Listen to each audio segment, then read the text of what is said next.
Welcome to Max Stars. In this series of video blogs, we're talking about the intuitive and psychic processes that happen in astrology. Often we hear about psychics and some of the magic that appears when psychics do their thing, and we hear about astrologers with their great ability to call the future and see how things really are. Also as well, some of the astrologers, if you have a psychic gift, I've often wondered, how does it really work? What is the phenomena that drives astrology, and what is the metaphysics behind it all, hey? Anyway, I'm a card-carrying natal astrologer with a background in spiritual research and metaphysical research. So anyway, let me share one of my stories about the craziness and wonderment of how astrology works. I was taking a ferry from Seattle up to Victoria, British Columbia, a few years ago, and I got sat into a booth with three people, a couple that were in their early 60s. I was in my late 40s at the time, I guess, and an elderly gentleman was on the same side of the booth with me.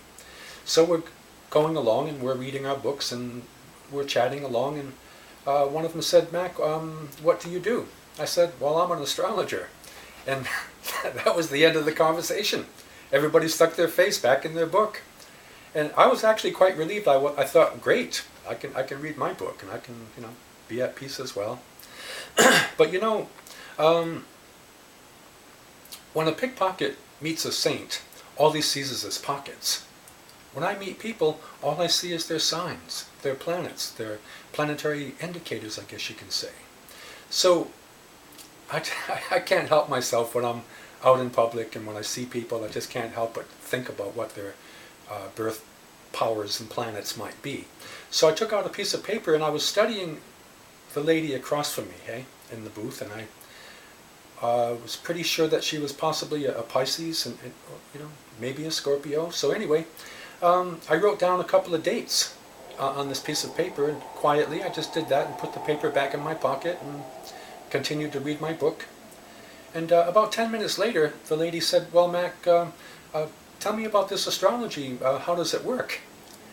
I said, "Well, I've been trying to think about you and think about your sign, and I was just wondering if you're an Aquarius." She said, pardon me. I said, "I was just wondering if you're a Pisces." She said, "No, I'm an Aquarius." But the fellow next to me, he says, "I'm a Pisces." So I said, everybody just hold on a minute here. And the woman across from me, I asked her husband, I said, "What is your birthday?" He said, "November 5th. And the fellow next to me, I said, "What's your birthday?"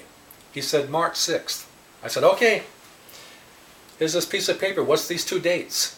There it was, November 5th, March 6th. Well, they went crazy.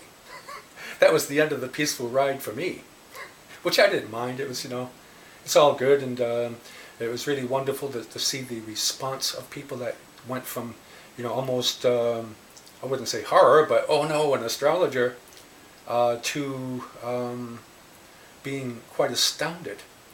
But besides the ego of all of that, the thing that really got me is that I'm looking at her and her features and thinking, well, maybe she's this or maybe she's that. And while I'm doing that, I pick up on these fellows' birthdays. And to me, that's astrology. That's live astrology. If you got some to share with me, love to hear it. All right, hang on for some more.